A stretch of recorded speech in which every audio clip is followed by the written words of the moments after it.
नमस्कार दोस्तों, स्वागत है आपका आज के मुख्य समाचार में, जिसमें सबसे पहली और बड़ी खबर में आपको बताएंगे कि गुजरात में भारतीय जनता पार्टी को लगा है बड़ा झटका।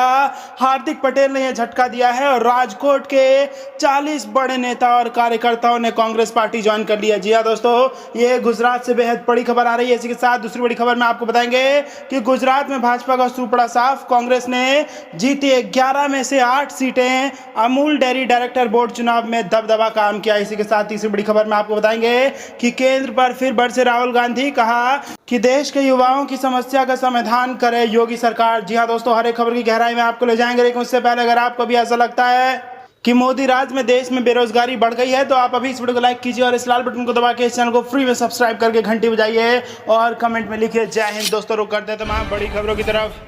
हार्दिक पटेल ने बीजेपी को दिया बड़ा झटका। राजकोट के 40 नेता और कार्यकर्ताओं ने ज्वाइन की कांग्रेस। जी हां दोस्तों, गुजरात कांग्रेस की कमान संभालने के कुछ दिन बाद ही हार्दिक पटेल ने बीजेपी को चौंका दिया। उन्होंने राजकोट में एक कार्यक्रम आयोजित करके बीजेपी के 40 सदस्यों के त्यागपत्र दिलाकर कांग्रेस में शामिल कर लिया। इससे पहले बीजेपी को कांग्रेस से 2017 में मात खानी पड़ी थी, जब बीजेपी कांग्रेस के वरिष्ठ नेता अहमद पटेल को राज्यसभा जाने से रोकने के लिए कोशिश कर रही थी, लेकिन उस समय कांग्रेस ने एड़ी चोट का जोर लगाकर अहमद पटेल को राज्यसभा भिजवा दिया था। कांग्रेस का दावा, कुछ और लोग छोड़ सकते हैं बीजेपी। कांग्रेस नेता अशोक डांगर ने कहा कि बीजेपी के कुछ और सदस्य, जिसमें 4-5 पार्षद शामिल हैं, वो सभी कांग्रेस ज्वाइन करेंगे। दूसरी ओर Rajkot marketing yard traders association के अध्यक्ष अतुल कमानी और सामाजिक कार्यकर्ता चंद्रनी लिमसिया का भी जल्द ही कांग्रेस में शामिल होने का दावा किया जा रहा है। हार्दिक पटेल ने बीजेपी पर निशाना साधते हुए कहा, राजकोट म्यूनिसिपल कॉरपोरेशन में कई वर्षों से बीजेपी का शासन है, लेकिन जनता की सामान्य समस्याओं का भी निस्तारण नहीं हो रहा। लोगों को टूटी सड़कें, जल भराव, शिक्षा और स्वास्थ्य से जुड़ी समस्याओं का सामना करना पड़ रहा है। हार्दिक ने आरोप लगाया कि बीजेपी के चीफ सीआर पाटिल ने पार्टी को फायदा पहुंचाने के लिए सौराष्ट्र में रैली की, जिससे कई लोग बिना वजह कोविड-19 से संक्रमित हो गए। रुख करते हैं अगली खबर की तरफ। गुजरात में भाजपा को झटका। कांग्रेस ने जीती 11 में से 8 सीटें। अमूल डेयरी डायरेक्टर बोर्ड चुनाव में दबदबा। जी हां दोस्तों, कांग्रेस को गुजरात में बड़ी कामयाबी हासिल हुई है। यहां पार्टी ने Kiara district co operative milk production union limited का प्रतिनिधि करने वाले बोर्ड ऑफ डायरेक्टर के चुनाव में 11 में 8 सीटें जीत ली हैं। यहाँ 5 साल बाद निदेशक मंडल के चुनाव के लिए बीते शनिवार को चुनाव हुए थे। अमूल डेयरी सोसाइटी विभाग परिसर में सोमवार को हुई मतगणना में मतार से भाजपा विधायक केसर सिंह सोलंकी संजय पटेल से हार गए। पटेल ने साल 2017 में सोलंकी के खिलाफ विधानसभा चुनाव लड़ा था। इसके अलावा आनंद से कांग्रेस विधायक कांति सोडा परमार ने 41 वोटों से जीत हासिल की, जबकि बोरसद से कांग्रेस विधायक राजेंद्र सिन्हा परमार बोरसद अंचल सीट से जीत गए। रुख करते हैं अगली खबर की तरफ। केंद्र पर फिर राहुल गांधी का वार। देश के युवाओं की समस्याओं का समाधान करे मोदी सरकार। जी हां दोस्तों, कांग्रेस के पूर्व अध्यक्ष राहुल गांधी ने बेरोजगारी की स्थिति और कर्मचारी चयन आयोग तथा कुछ अन्य परीक्षाओं के परिणाम में कथित विलंब को लेकर शुक्रवार को मोदी सरकार पर निशाना साधा और कहा कि सरकार को युवाओं के रोजगार से जुड़ी इन समस्याओं का समाधान करना चाहिए। उन्होंने ट्वीट किया, मोदी सरकार रोजगार, बहाली, परीक्षा के परिणाम दो, देश के युवाओं की समस्या का समाधान दो। इसी मुद्दे को लेकर कांग्रेस महासचिव प्रियंका गांधी वाड्रा ने भी सरकार पर निशाना साधा। उन्होंने ट्वीट कर कहा, 2017 एसएससी सीजीएल की भर्तियों में अभी तक नियुक्ति नहीं हुई। 2018 सीजीएल परीक्षा का परिणाम तक नहीं आया। 2019 सीजीएल की परीक्षा ही नहीं हुई। 2020 एसएससी सीजीएल की भर्तियां निकाली ही नहीं। प्रियंका गांधी ने दावा किया, भर्ती निकले तो परीक्षा नहीं, परीक्षा हो तो परिणाम नहीं, परिणाम आ जाए तो नियुक्ति नहीं। निजी क्षेत्र में छटनी और सरकारी में भर्तियों पर ताला लगाने से युवाओं का भविष्य बर्बाद हो रहा है, लेकिन सरकार सच पर पर्दा डालने के लिए विज्ञापनों और भाषणों में झूठ परोस रही है। रुख करते हैं अगली खबर की तरफ। मोदी सरकार ने एक्ट ऑफ फ्रॉड से अर्थव्यवस्था बर्बाद कर दी, अब एक्ट ऑफ गॉड कहकर बच रहे। जी हां दोस्तों, जीडीपी विकास दर में करीब 24% की गिरावट, सीमा पर चीन के साथ गतिरोध, कोरोना संकट, प्रवासी श्रमिकों की समस्याएं, बेरोजगारी, नई शिक्षा नीति और कुछ अन्य मुद्दों को लेकर कांग्रेस मोदी सरकार को लगातार घेर रही है। शुक्रवार सुबह कांग्रेस के वरिष्ठ नेता रणदीप सुरजेवाला ने देश की अर्थव्यवस्था को लेकर मोदी सरकार पर हमला बोला। कांग्रेस ने अपने ट्विटर अकाउंट से रणदीप सुरजेवाला का एक वीडियो शेयर किया है। कांग्रेस के राष्ट्रीय मीडिया प्रभारी सुरजेवाला ने कहा है कि जीडीपी का नया मतलब अब हो गया है जी, गिरती, डी, डूबती, पी, पिछड़ती अर्थव्यवस्था। कांग्रेस नेता द्वारा ट्वीट किया गया यह वीडियो 1 मिनट 41 सेकंड का है। कांग्रेस के द्वारा ट्वीट किए गए वीडियो के साथ कैप्शन में लिखा है, 6 साल से एक्ट ऑफ फ्रॉड से अर्थव्यवस्था को डुबोने वाली मोदी सरकार अब इसका जिम्मा एक्ट ऑफ गॉड यानी भगवान पर मरकर अपना पीछा छुड़वाना चाहती है। साफ ही तो है, जो भगवान को भी धोखा दे रहे हैं वो इंसान और अर्थव्यवस्था को कहां बख्शेंगे। इससे पहले भारत चीन के सीमा विवाद को लेकर कांग्रेस प्रवक्ता रणदीप सुरजेवाला ने एक वीडियो जारी किया था। इस वीडियो में सुरजेवाला ने कहा है कि प्रधानमंत्री नरेंद्र मोदी भारत चीन सीमा की स्थिति के बारे में देश को अवगत कराएं। उन्होंने कहा था कि आए दिन भारत की संप्रभुता पर हमला हो रहा है, आए दिन हमारी सरजमी पर कब्जे का दुस्साहस हो रहा है और आए दिन देश की धरती पर चीनी घुसपैठ हो रही है। सरकार कहां है? उन्होंने कहा कि भारतीय सेना निडर होकर देश की सीमाओं की रक्षा कर रही है, लेकिन रक्षा मंत्री कहां हैं? प्रधानमंत्री लाल आंख कब दिखाएंगे? चीन को करारा जवाब कब दिया जाएगा?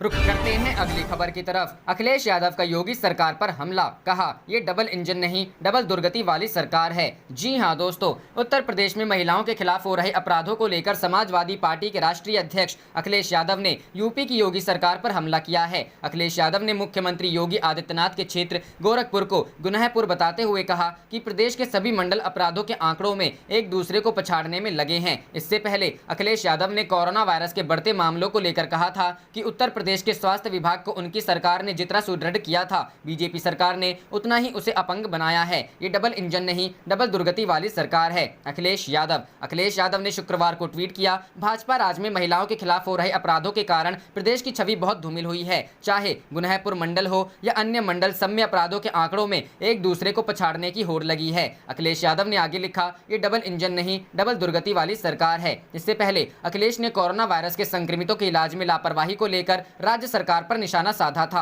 अखिलेश का कहना था कि बीजेपी सरकार ने राज्य के स्वास्थ्य विभाग को अपंग बना दिया है। मायावती ने कहा, मुसलमानों को जबरन गलत मामलों में फंसाया जा रहा है। उधर बसपा सुप्रीमो मायावती ने भी भाजपा सरकार पर निशाना साधा। हालांकि इस दौरान उन्होंने समाजवादी पार्टी को भी आड़े हाथों लिया। मायावती ने ट्वीट किया, सपा सरकार में जैसे ब्राह्मणों व दलितों का चुन चुनकर उत्पीड़न किया गया था, तो अब वैसे ही वर्तमान भाजपा सरकार में भी उनके साथ साथ मुसलमानों का भी काफी उत्पीड़न किया जा रहा है। इनको जबरन गलत मामलों में फंसाया जा रहा है, जो अति दुखद। अपने अगले ट्वीट में मायावती ने लिखा, साथ ही जिस प्रकार से सपा सरकार में दलितों के मसीहा बाबा साहेब डॉक्टर भीमराव अंबेडकर व इनके महान संतों व गुरुओं की मूर्ति तोड़ी गई तथा उनके नाम पर रखे गए जिलों व संस्थानों आदि के नाम भी काफी बदल दिए गए, ठीक उसी प्रकार से अब वर्तमान भाजपा सरकार भी चल रही है। अब तो उनके मसीहा बाबा साहेब डॉक्टर भीमराव अंबेडकर की भी मूर्ति तोड़ी जा रही है, जिसकी पहले वाराणसी की व अब जौनपुर की घटना अति निंदनीय। सरकार इस मामले में उचित कदम उठाए, बीएसपी की यही मांग।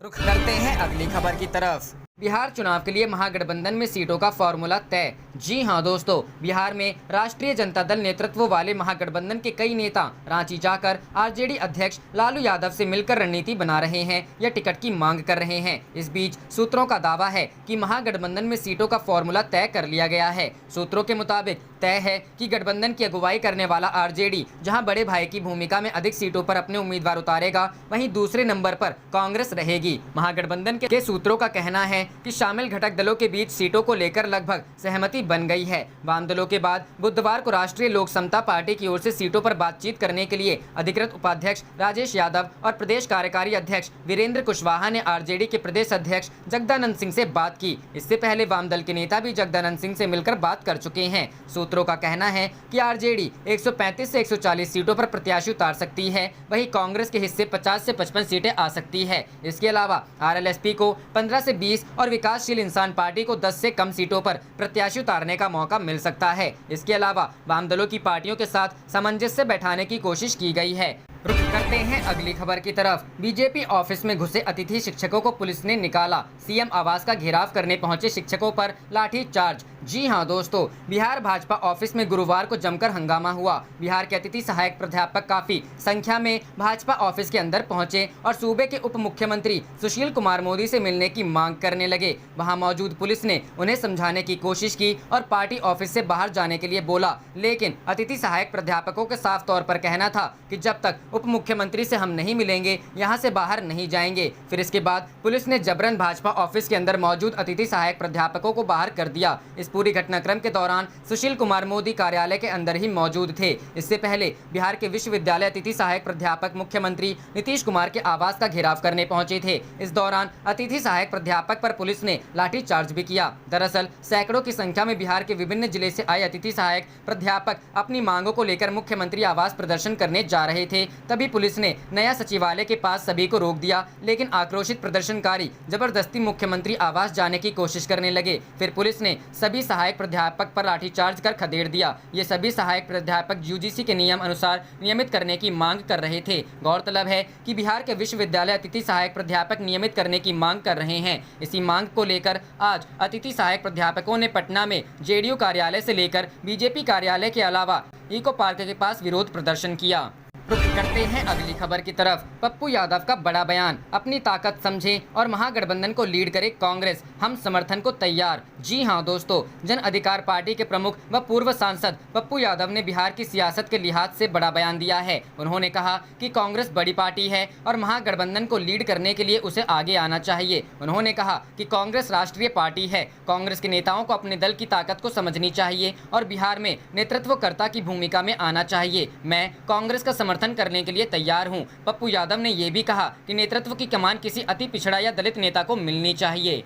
रुक करते हैं अगली खबर की तरफ। बिहार विधानसभा चुनाव 2020 में सीटों को लेकर असमंजस में लोजपा, 36 और 42 का पेच। जी हां दोस्तों, लोजपा ने चुनाव की तैयारी तेज कर दी है। चुनाव की तैयारी और सीट तथा उम्मीदवारों के नाम पर चर्चा के लिए पार्टी प्रमुख चिराग पासवान ने राज्य संसदीय दल की बैठक 7 सितंबर को बुलाई है। बैठक दिल्ली में होगी। इसमें प्रदेश अध्यक्ष प्रिंस राज और संसदीय बोर्ड अध्यक्ष राजू तिवारी भी शामिल होंगे। एनडीए में अभी सीटों की संख्या तय नहीं होने से लोजपा ऊहापोह में फंसी है। लोजपा प्रमुख चिराग पासवान सीटों पर चर्चा के लिए केंद्रीय गृह मंत्री अमित शाह से 18 अगस्त को ही मिलने वाले थे, लेकिन श्री शाह की तबीयत खराब हो जाने के कारण मुलाकात नहीं हो पाई। लिहाजा अब तक यह तय नहीं हो सका है कि लोजपा को कितनी सीटें मिलनी हैं। वैसे पार्टी ने पहले ही यह साफ कर दिया है कि पिछले चुनाव में जो सीटें मिली थी उससे कम सीट पर लोजपा चुनाव नहीं लड़ेगी। फॉर्मूला भी वही होना चाहिए। हालांकि उम्मीदवारों का चयन वह सभी 119 सीटों के लिए कर लिया है, जहां पिछले विधानसभा चुनाव में एनडीए के उम्मीदवार मात खा गए थे। पिछले चुनाव के फार्मूले पर अगर सीट का बंटवारा होगा तो लोजपा के अनुसार उसका दावा 42 सीटों पर बनता है। यह दावा लोकसभा की 7 सीटों के आधार पर पार्टी ने तय किया है, लेकिन सूत्र बताते हैं कि एनडीए में उनको 36 सीट पर मनाने की तैयारी है। ऐसे रणनीतिकारों का मानना है कि पिछले चुनाव का ही फॉर्मूला इस बार भी होगा, लेकिन विधानसभा के लिए रामविलास पासवान के लिए छोड़ी गई राज्यसभा की सीट की गिनती नहीं होगी। इस प्रकार लोजपा 6 लोकसभा सीट पर चुनाव लड़ी थी और उस हिसाब से उसका दावा 36 विधानसभा सीटों का ही बनता है। बहरहाल पार्टी ने संसदीय बोर्ड की बैठक में विकल्प पर भी चर्चा करने का फैसला किया है। इसके पहले भी पार्टी प्रमुख बोल चुके हैं कि उनकी पार्टी सभी सीटों पर चुनाव लड़ने को तैयार है। रुक करते हैं अगली खबर की तरफ। रांची, लालू यादव के बंगले के बाहर बढ़ाई गई पेट्रोलिंग, मिलने पहुंच रहे टिकट के दावेदार। जी हां दोस्तों, चारा घोटाला मामले में सजायाफ्ता लालू प्रसाद यादव रिम्स के डायरेक्टर बंगले इलाजरत हैं। ऐसे में रिम्स डायरेक्टर बंगले के बाहर पुलिस की पेट्रोलिंग और बढ़ा दी गई है। दरअसल बिहार चुनाव को लेकर टिकट के दावेदार लगातार लालू से मुलाकात करने पहुँच रहे हैं। सभी लोग डायरेक्टर बंगले के गेट के पास सैकड़ों की संख्या में घूमते हुए नजर आ रहे हैं। ऐसे में बरियातू थाना पुलिस लगातार इस इलाके में पेट्रोलिंग बढ़ा दी गई है। गुरुवार को पुलिस ने डायरेक्टर बंगला गेट से कई लोगों को हटाया भी है। हालांकि पुलिस के जाने के बाद फिर से लोग गेट तक पहुंचने की कोशिश करने में जुटे रहे और यह प्रयास करते रहे कि किसी भी तरह से लालू यादव से मुलाकात हो जाए। आपको बता दें कि बिहार में संभावित विधानसभा चुनाव को लेकर सरगर्मी तेज हो गई है। ऐसे में सभी नेता जानते हैं कि आरजेडी की कैंडिडेट लिस्ट खुद लालू यादव ही फाइनल करेंगे। ऐसे में नेताओं का लगातार रांची पहुँचने का सिलसिला जारी है, इसलिए सुरक्षा कारणों की वजह से बंगले के पास पुलिस की पेट्रोलिंग बढ़ा दी गई है।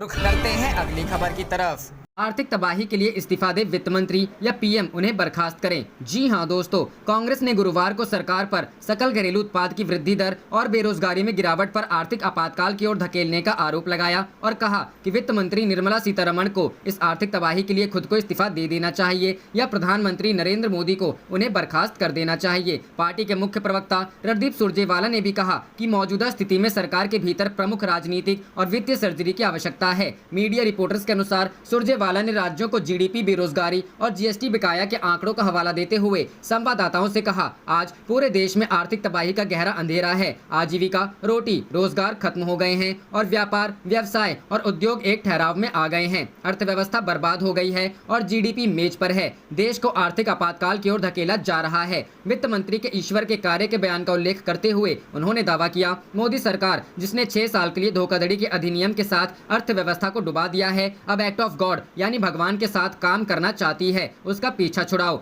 सच तो यह है कि जो लोग ईश्वर के साथ विश्वासघात भी कर रहे हैं, जो इंसान और अर्थव्यवस्था को छोड़ देंगे। उनके अनुसार 73 वर्षों में पहली बार जीडीपी दर घटकर पहली तिमाही में घटकर 24% रह गई, जिसका अर्थ है कि देशवासियों की औसत आय में तेजी से गिरावट आएगी। अगर पूरे साल में जीडीपी में 11% की गिरावट दर्ज की जाती है तो आम लोगों की आय में वृद्धि के बजाय वार्षिक आय 14,900 रुपए कम हो जाएगी। लोगों का भरोसा सरकार से पूरी तरह से हट गया है। उन्होंने आरोप लगाया, छोटे, लघु और मध्यम स्तर के उद्योगों से पूछे तो वे बताएंगे कि वित्त मंत्री के मामले में बैंक ना तो ऋण देते हैं और ना ही कोई वजन। मोदी सरकार का 20 लाख करोड़ का जुमला आर्थिक पैकेज भी डूबती अर्थव्यवस्था, आर्थिक तबाही और गिरती जीडीपी पर अंकुश लगाने में नाकाम साबित हुआ।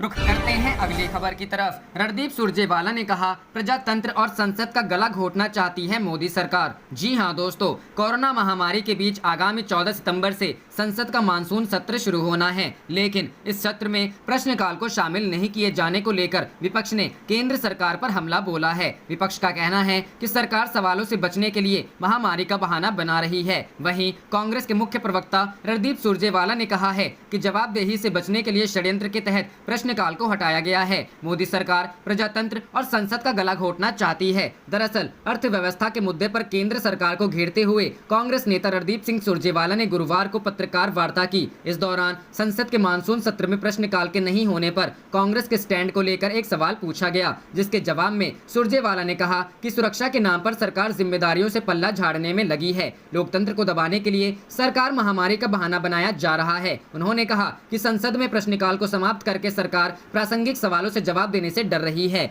मोदी सरकार चीन द्वारा भारतीय क्षेत्र में घुसपैठ, खस्ता हाल, भारतीय अर्थव्यवस्था, गिरती जीडीपी और बेरोजगारी के मुद्दे पर जवाब नहीं देना चाहती है। कांग्रेस नेता ने कहा कि तारांकित सवाल इसलिए पूछे जाते हैं ताकि संसद के पटल पर उस सवाल के जवाब में सप्लीमेंट्री सवाल पूछकर सरकार की नीतियों और फैसलों के प्रति सरकार की जवाबदेही सुनिश्चित की जा सके। हालांकि मोदी सरकार प्रजातंत्र और संसद का गला घोटना चाहती है। उन्होंने आरोप लगाते हुए कहा कि मोदी सरकार ने पूरी संसदीय प्रणाली पर षड्यंत्रकारी हमला बोल रखा है। प्रधानमंत्री मोदी और उनकी सरकार संसद को पंगु बना रहे हैं। ऐसे में प्रश्नकाल को खारिज करना सरकार की तानाशाही और कुत्सित षड्यंत्र का ज्वलंत सबूत है। सुरजेवाला ने सवाल किया कि क्या कारण है कि जब संसद की बैठक हो सकती है तो मंत्री अपने स्थान पर खड़े होकर विपक्ष के सवालों का जवाब नहीं दे सकते। क्या इसका कोई लॉजिक हो सकता है? क्या सवाल पूछना संसद का समय नष्ट करना है? क्या सरकार संसद पर तालाबंदी करना चाहती है? क्या सरकार 130 करोड़ लोगों के प्रतिनिधियों की आवाज को दबा देना चाहती है? सच्चाई यही है कि सरकार ना तो सवाल पूछने देती है और ना ही जवाब देना चाहती है।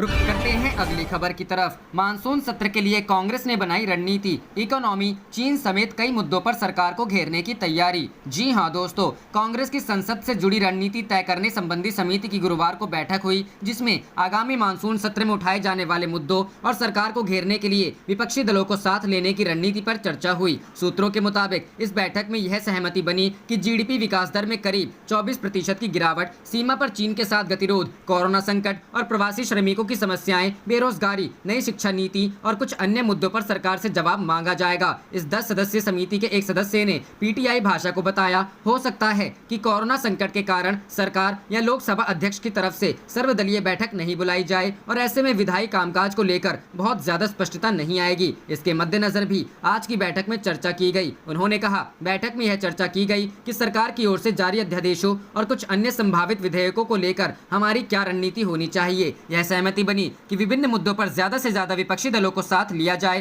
ताकि सरकार पर ज्यादा दबाव बन सके। कांग्रेस नेता का कहना था कि इस समिति में यह भी तय हुआ कि आगामी सत्र में प्रश्नकाल के निलंबन का मुद्दा उठाया जाएगा। आने वाले दिनों में इस समिति की फिर बैठक हो सकती है। गौरतलब है कि संसद के आगामी मानसून सत्र में न तो प्रश्नकाल होगा और न ही गैर सरकारी विधेयक लाए जा सकेंगे। कोरोना वायरस महामारी के इस दौर में पैदा हुई असाधारण परिस्थितियों के बीच होने जा रहे इस सत्र में शून्यकाल को भी सीमित कर दिया गया है। लोकसभा और राज्यसभा सचिवालय की ओर से जारी अधिसूचना के मुताबिक दोनों सदनों की कार्यवाही अलग अलग पालियों में सुबह 9 बजे से 1 बजे तक और 3 बजे से 7 बजे तक चलेगी। शनिवार तथा रविवार को भी संसद की कार्यवाही जारी रहेगी। संसद सत्र की शुरुआत 14 सितंबर को होगी और इसका समापन 1 अक्टूबर को प्रस्तावित है।